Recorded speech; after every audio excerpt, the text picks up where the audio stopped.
Guru Radhana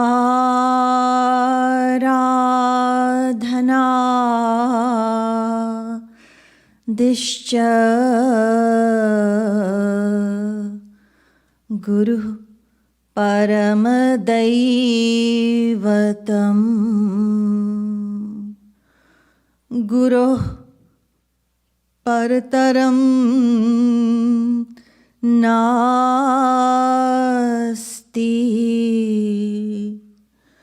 Kripalu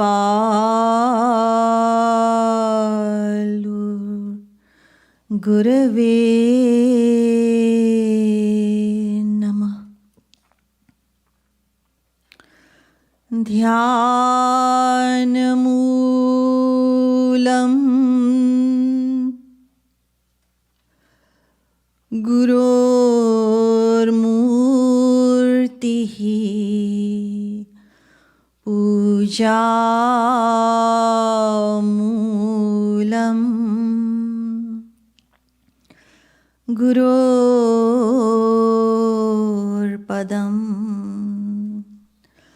Mantramoolam Gururvakyam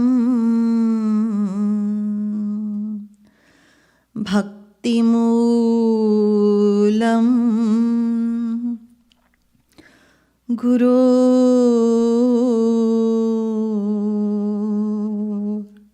Kripa Hridam bhoje Krishna Sajal jaladashyamalatanū Sarojakshah Sragvi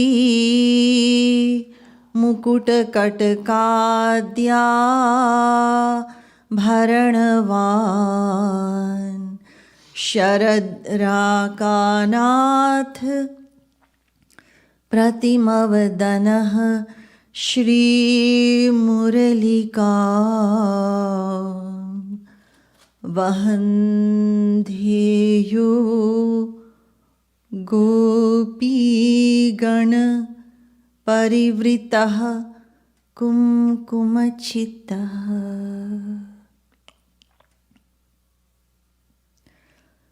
Yo Brahmanam Vidadhati Purvam Yo Vai Vedanscha Prahinoti Tasmai Tagvang Devamatma Buddhi Prakasham Mumukshurvai Sharanamaham Prapatye.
Let's chant the divine names for a few minutes.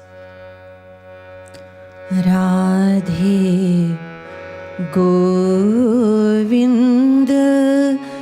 Govind Govind Radhe Govind Govind Govind Radhe Govind Govind Govind Radhe Radhe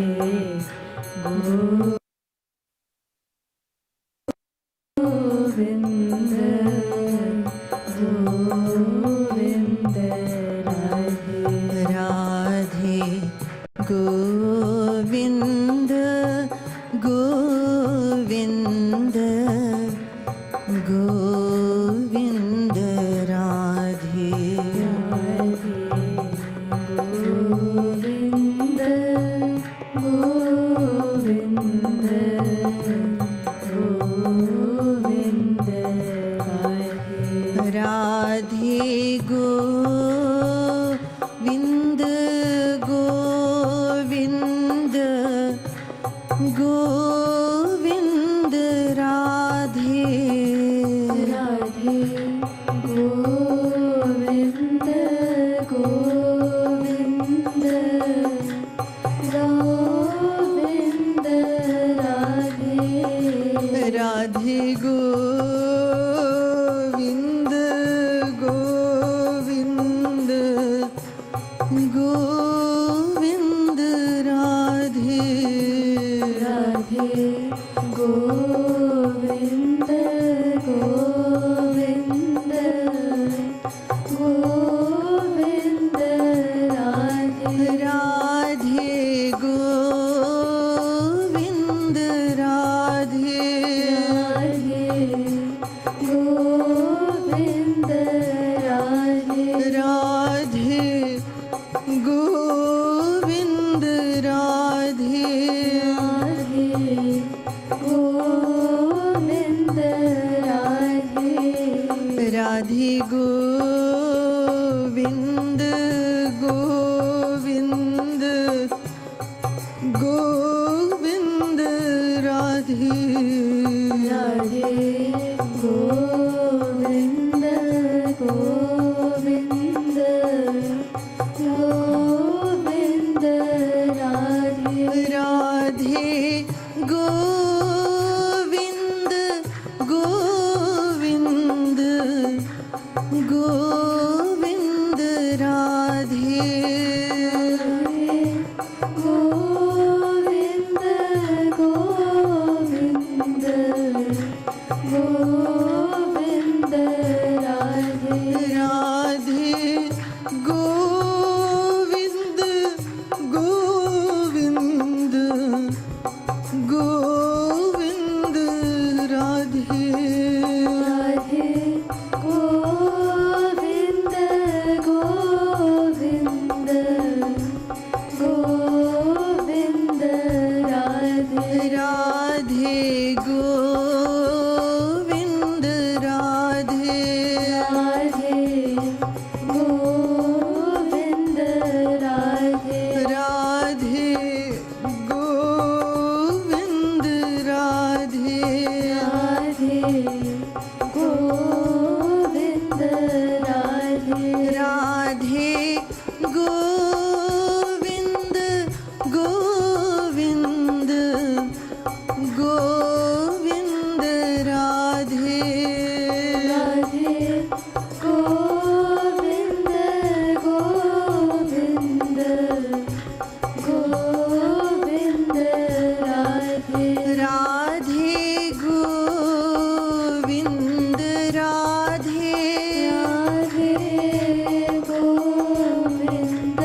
Radhe Govind Govind Govind Radhe Govind Govind Govind Radhe Radhe Govind Govind Govind Radhe Radhe Govind Govind Govind Radhe Radhe Govind Govind Govind Radhe Radhe Govind Govind Govind Radhe. बोलिए श्री राधा कृष्ण भगवान की।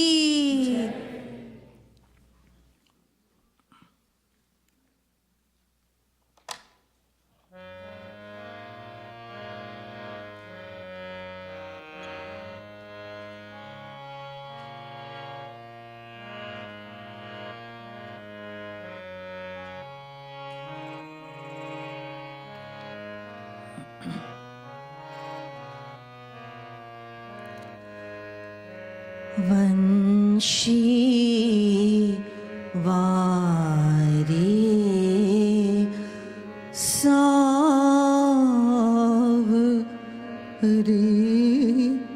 सुनो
वंशी वारे सावरे सुनो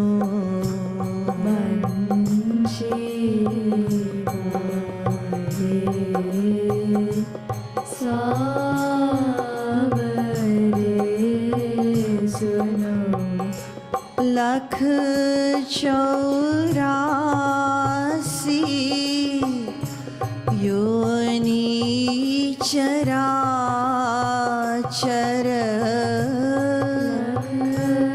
84 योनि चराचर चलत पिराने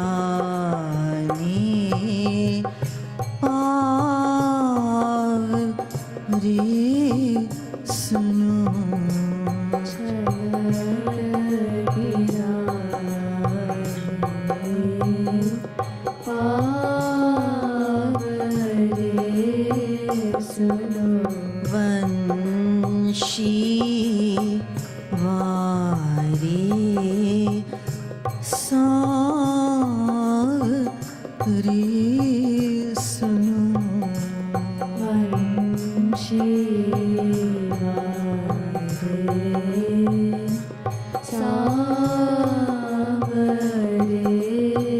suno.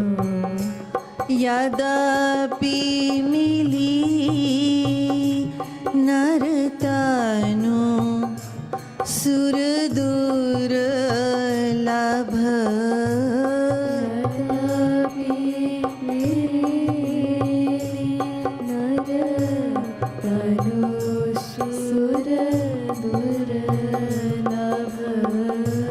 Yadapi mili nartanu surdur labha.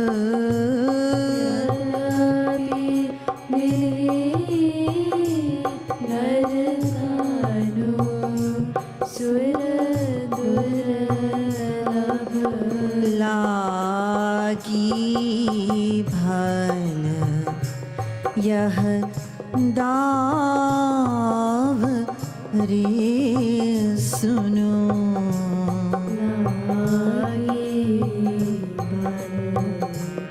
यह दाव रे सुनो. वंशी वारे साव रे सुनो. वंशी वारे साव रे सुनो. वंशी वारे साव रे सुनो. वंशी वारे साव रे सुनो.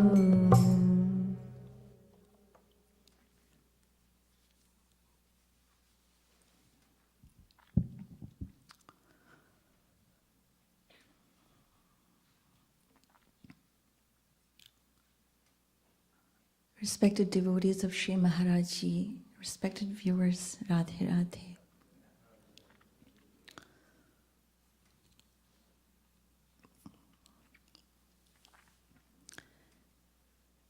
Being gifted a human body is no ordinary occurrence.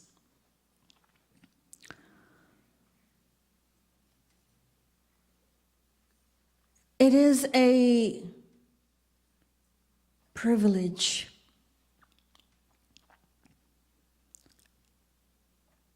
That is beyond the scope of our intellect, beyond the scope of our comprehension. The scriptures glorify the human body. In the Bhagavatam, Bhagavan Vedavyas, the partial descension of God, has described Durlabho manusho deho dehinam kshanabhangurah. He tells us that this earth is inhabited by merely 8 billion humans. This human body is extremely difficult to attain. So, this earth is inhabited by merely 8 billion humans. But if we were to dig a hole in the ground, a 1 foot deep hole in the ground, we will find hundreds and thousands of little critters, little souls in that 1 foot deep hole.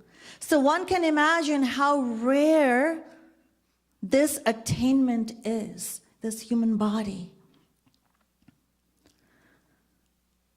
The Narad Puran tells us, Durlabham manusham janma prarthyate tridashairapi. All living beings, they aspire for a human body. Why? So the answer is given in the Mahabharata. Na manushat shreshthataram hi kinchit.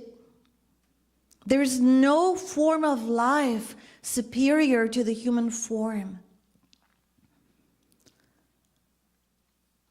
Janmantara sahasrestu manushyatvam hi durlabham. Mahabharata. After countless lifetimes, after countless births, does an individual soul secure such a precious human body? So this human body is extremely rare. And I know I can vouch for each and every one of us in this hall right now, emphatically and with conviction, that each and every one of us was handpicked. Think about it. We were handpicked by God. Each and every one of us. We have so much to be grateful for. We can't even possibly imagine. Why were we handpicked? Why were we? What did we do to deserve such a magnificent fate? What? What did we do? Nothing. We didn't do anything. There's only one thing that we can attribute to this great opportunity, this great privilege that we have been endowed with. What is it that we can attribute? There's only one thing, and that is grace. Kripa, akaran kripa, causeless grace, selfless grace, unconditional grace. That's it. There's nothing more. It's just pure grace. There's a story that may help us appreciate this immense blessing that we all possess. There was a 15-year-old boy. Once he was in his father's office. His father was a billionaire. So his father had actually gone out for something. So this boy was scavenging around the office, and he came upon a 15-year-old newspaper with an article on the front page, and it said, "A billionaire adopts an orphan child." So this boy looked at it. It had his father's name on it, of course. So when his father came back to the office, the boy asked his father, he accosted him. He asked him, "Is this about me? Does this article mean that you adopted me, that I'm not your actual son?"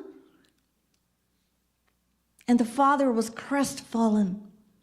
And he said, with a heavy heart, he said, "Yes, my son, I adopted you." So the boy started crying. "Why did you adopt me? Am I not your real son?" He started crying. So the father said that, "I have all the things that money can buy. However, I wanted to experience the joy of sharing my wealth with someone. And so I adopted you so I could share everything I have with you. Everything I have can be yours." In the same way, God, who is personified bliss, the ocean of divine love, He is complete and content. He doesn't need anything, yet he bestows such blessing upon us by giving us this human body, this opportunity, so that he could have the joy of sharing his divine wealth with us, his divine wealth of divine love, which is why he gave us this precious human body. It's profound. If we really think about it for a moment, really think about it and ponder, it is profound.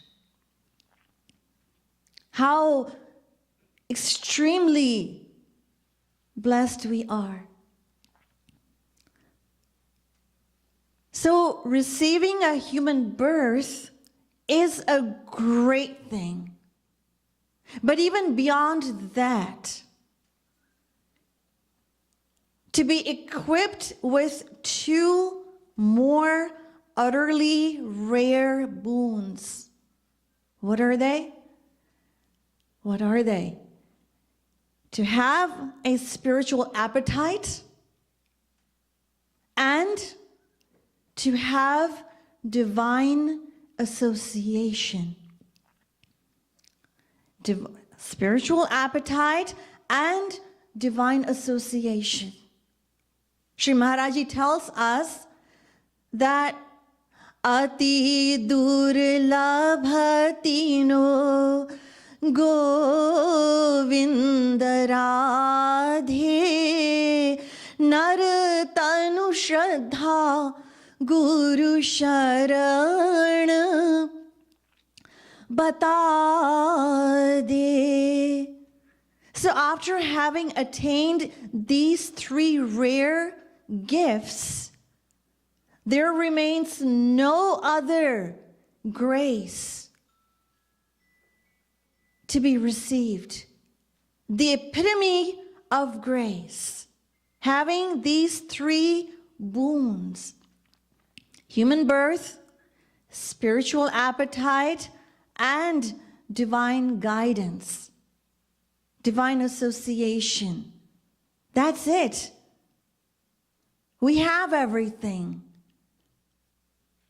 That's why our scriptures, they warn us and they awaken us, they enlighten us to help us appreciate, to help us be grateful. What do they tell us? In the Bhagavatam, Vedavyas Ji has described, Nridehamadyam sulabham sudurlabham plavam sukalpam guru karnadharam mayanukule nanabhasvateritam puman bhavabdhim natarets atmaha. Goswami Tulsidas Ji has also in his Ramayana translated this verse, and he just tells us, Naratanu bhava varidhi kahu bero sanmukha maruta anugraha mero karanadhar sadguru dridha nava duralabha saj sulabha karipava. So Vedavyas Ji and Tulsidas Ji, they both tell us that you, the individual soul, have been equipped with a vessel, a competent vessel in the form of this human body, which is propelled by the favorable wind of my grace and steered by an expert guide in the form of a guru. Having attained these three, if we still fail and falter in utilizing these to reach our ultimate goal, then there could not be a greater misfortune. For such an individual, Vedavyaji describes that one would be considered a slayer of their own soul, to describe that misfortune. So this human body is a veritable raft that has been given to us. And God's grace is the favorable wind to steer this mighty raft, to propel it, and an expert helmsman, the guide, the guru, to steer this mighty raft. And although this combination is very difficult to attain, it has been made so easily available to us. So easily available. Now, how do we know this? How do we even have this knowledge? It's because Sri Maharaji, our divine guide, our divine guru, our mentor, our inspirer, our everything, he has taught us, mentored us in crystal clear terms about what this human birth, this human body can earn us, what it can earn us. This vehicle,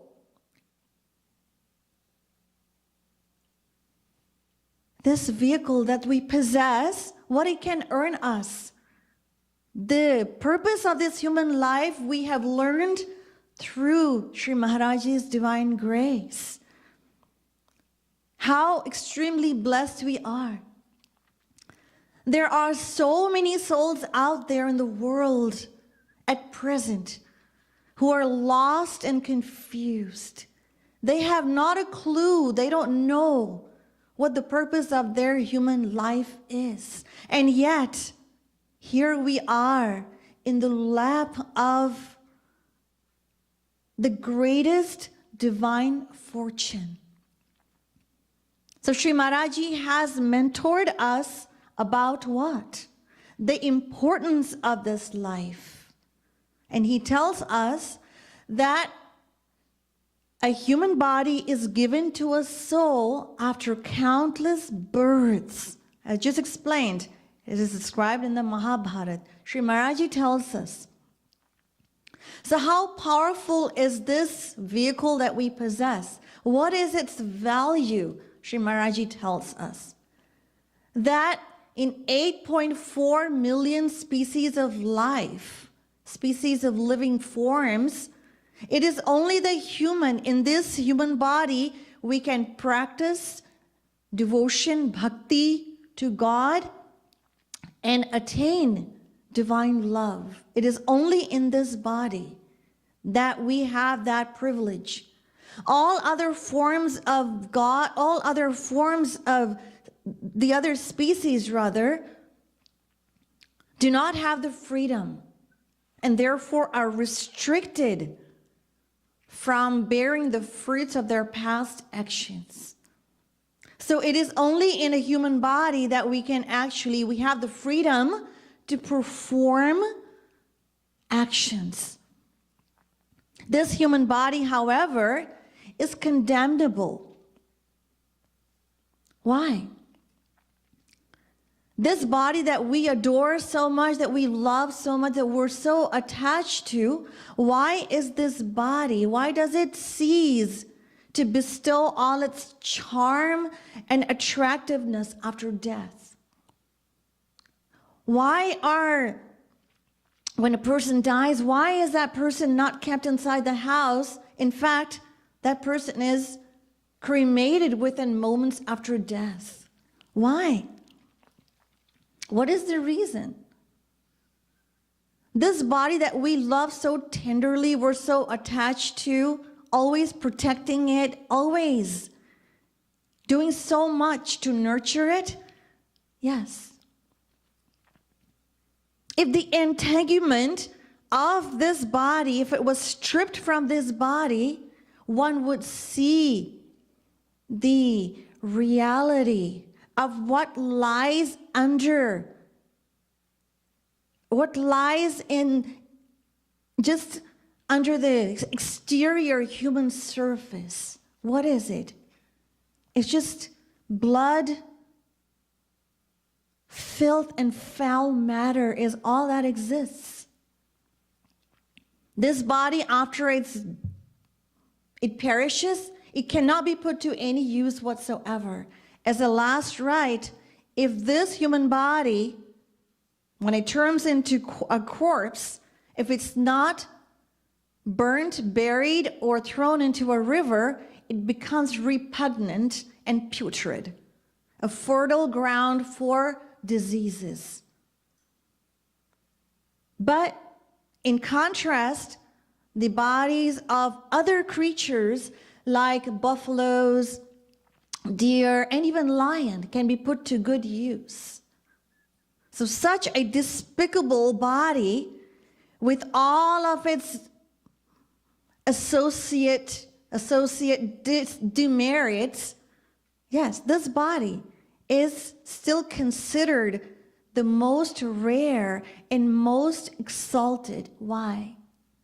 Because it is only in this body that we can practice sadhana and bhakti and attain our goal of divine love realization. And after attaining God, we receive that eternal fulfillment that we have eternally sought, divine love, divine grace. We become eternally wealthy. It is only in this body that we can mend our miserable condition. Only in this body. And this body is even desired by the celestial gods and goddesses. Bade bhag manush tanu pava sura duralabh sadgranthani gava. That even the celestial gods and goddesses, they covet this human body, even though they possess far more superior bodies than we do, yet they crave our body, the human body. Why? Because we're the only life form who has the extreme great fortune of striving to reach our goal. Let us continue. Vanshi vari savre sunu. Vanshi vari savre sunu. Vanshi vari savre sunu. Vanshi vari savre sunu. Vanshi vari savre sunu.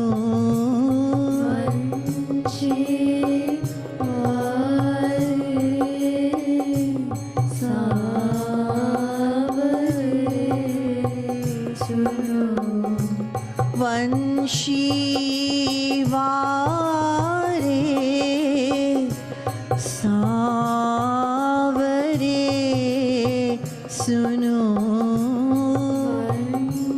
savre sunu. Vanshi vari savre sunu. Vanshi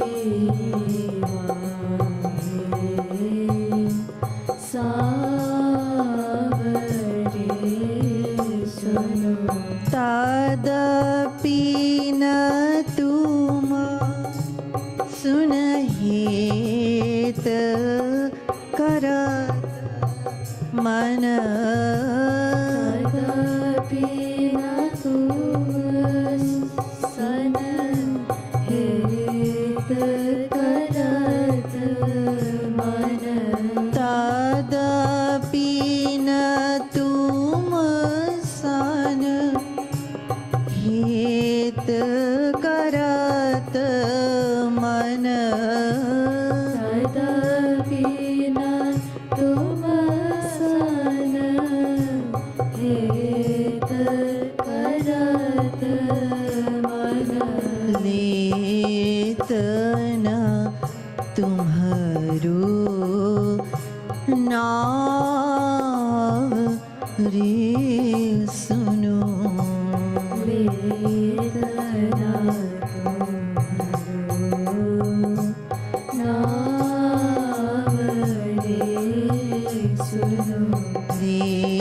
So along with educating us on the importance of this human body, Sri Maharaji has also urged us repeatedly, time and time again, to reflect and to ponder upon the transience of this human life. It is very important we can reach our goal of divine love realization in this very lifetime if we utilize this vehicle, this body, for its purpose, for the purpose that it has been given to us. Yet, there's a downside, and that is, it is futile. It is perishable.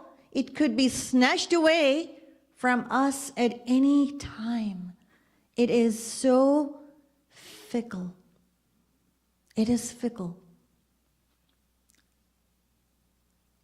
Ayushyam jalalol bindu chapalam phenopamam jivitam pani. So, the scriptures describe that our body, our life, is like a bubble which appears in the water in one moment, only to disappear in the next. Bubbles rise in the water, they burst, they disappear, and then more bubbles come up. So, in the same way, our life is such. Here one moment, and in the next moment, we're gone. So it is so fickle. That is why Bhakti Shiromani Prahlad, he advised his friends that, oh, Komar acharet pragyo dharman bhagavata niha kohi janati kasyadya mrityu kalo bhavishyati. That death can approach us at any time. So Sri Maharaji tells us that we must be alert. We must be alert every moment and never forget that the next moment could be our moment to depart from this body. Who knows? So Sri Maharaji alerts us to this fact. So in this line, it is described that, oh, Sri Krishna, I have received this human body which is desired even by the celestial gods and goddesses. And yet, and I have been taught and educated by my guru about the importance of human life, what I can achieve, and what would happen if I miss out on this opportunity. I've been told everything. But even so, my mind does not get attached to you. My mind does not love you.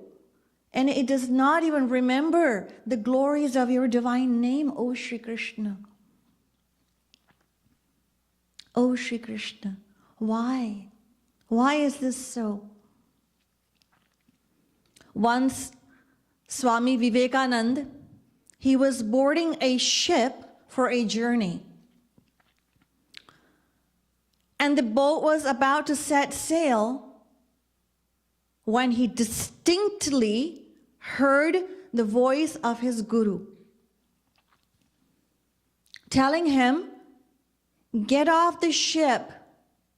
Do not board the ship. Get off quickly." And so, following his guru's command, he promptly got off the ship. The boat set sail. So Swami Vivekananda, he was wondering why his guru asked him to disembark. Why?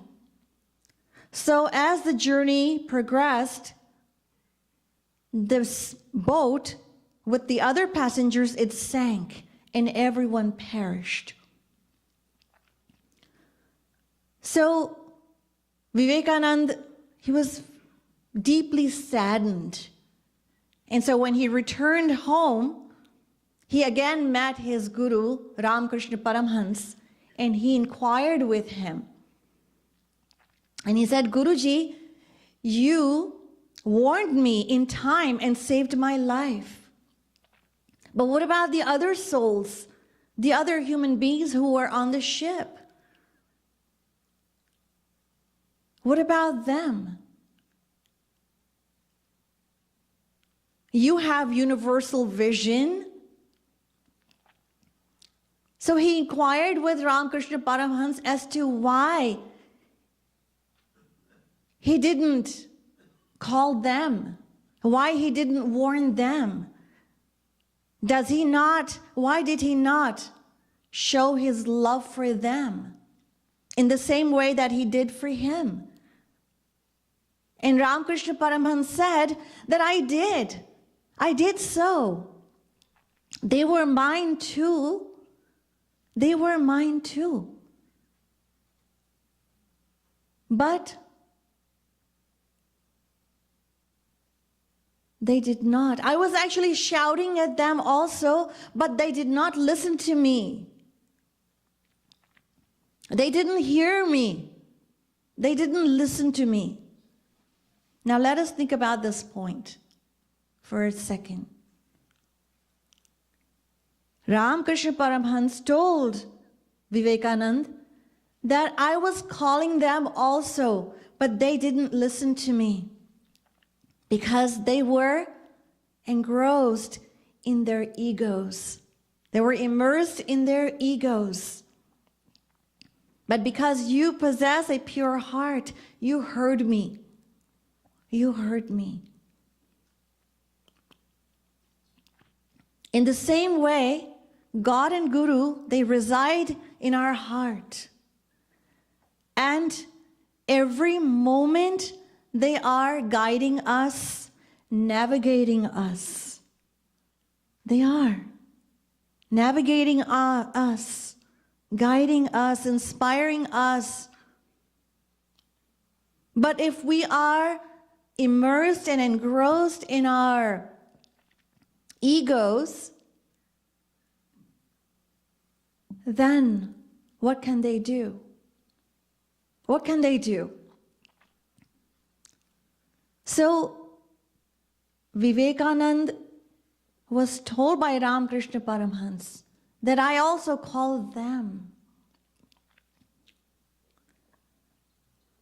Once Sri Maharaji was asked an important question that, oh, Sri Maharaji, despite the fact that we know the divine knowledge you have endowed upon us, we understand the divine knowledge, but why is it that we fail to implement it in our life? Even though we understand it, we know it, yet we continue to commit mistakes. Why is that? So Sri Maharaji answered this question and said that theoretical knowledge is not true. It's not true knowledge, theoretical knowledge. So true knowledge is that which is assimilated in one's life. Otherwise, dry knowledge, just theoretical knowledge, is just a mere deception. So Sri Maharaji said that the knowledge that I reveal before you, the philosophy that I reveal to you, the terminology of the philosophy that I reveal is fairly simple. It's fairly simple.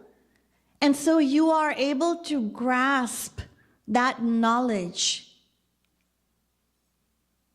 Within your intellect, you are able to grasp that knowledge. However, the inherent meaning of the words that I utter, the knowledge that I share, that I reveal, is far superior. And which is exactly where failure happens. So while you grasp the intellectual principles of divine love philosophy,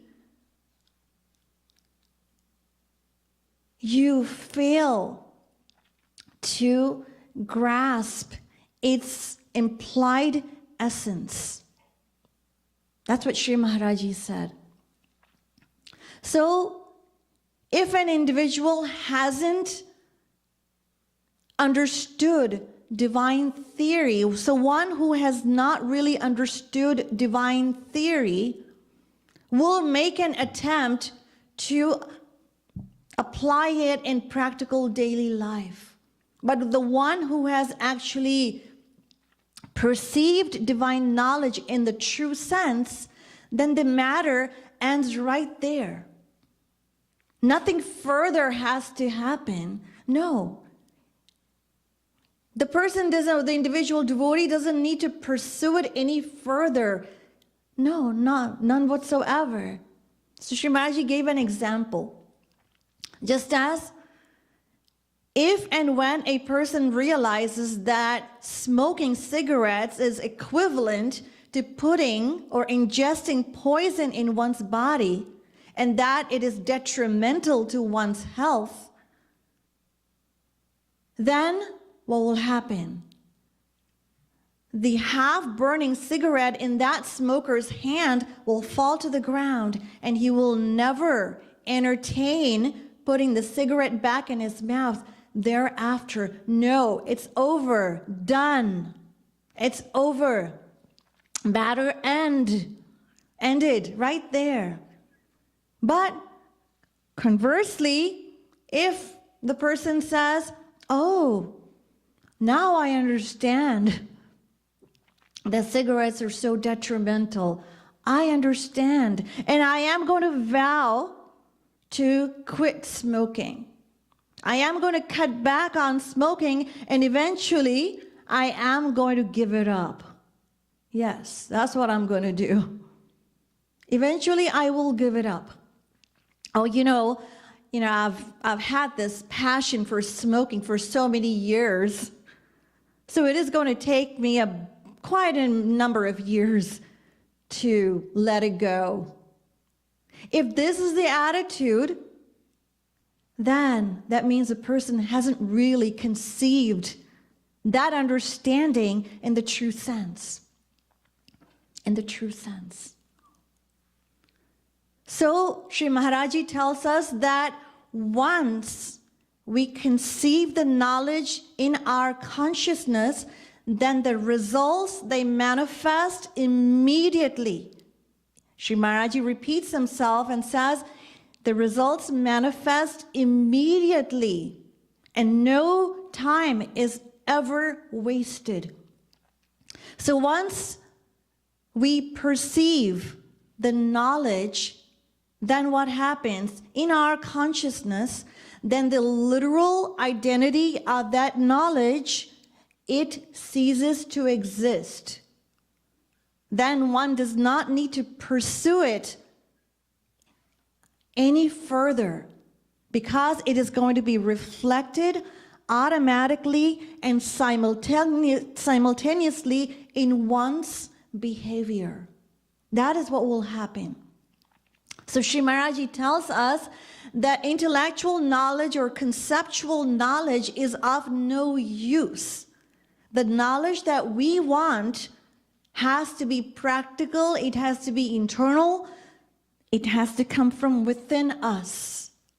So that practical and internal knowledge can be gained by absorbing our mind in the sadhana, in devotion, in devotional practice, which is why the process of Rup Dhyan sadhana has been explained by Sri Maharaji.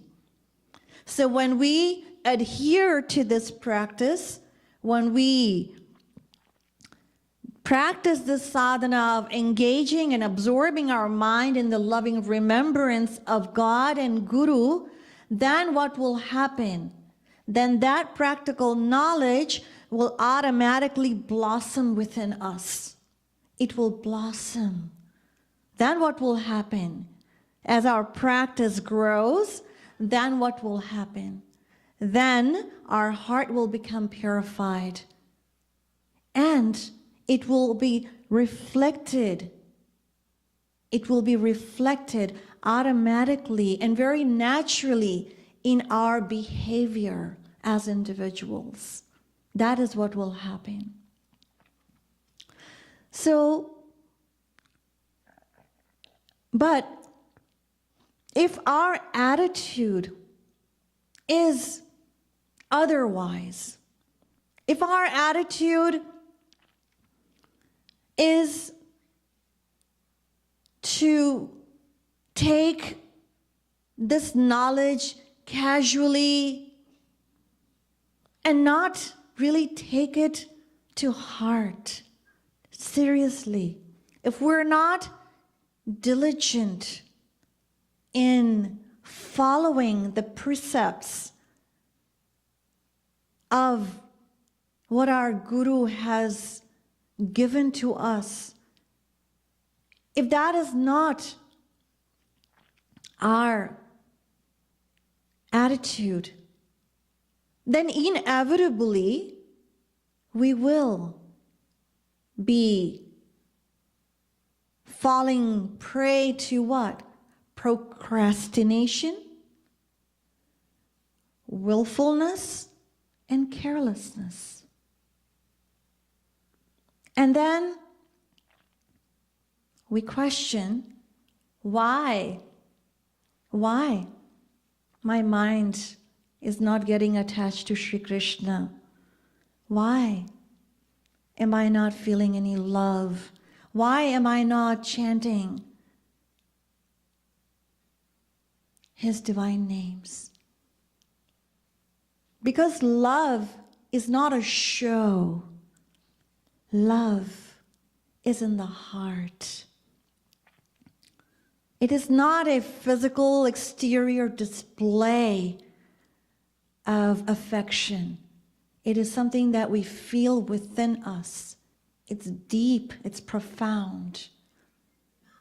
And the feeling and the sentiment is, He's mine and I am His.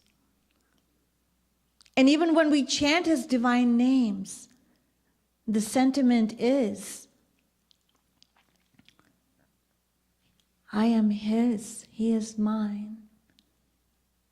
So, we can look within us, ourselves, and within our heart individually. Engage based on what I just explained, where we stand. So, I will leave you with these thoughts. Shrimat Satguru Sarkar Ki. What is the time? This is very dikta nahi hai. Okay. Radhe Radhe.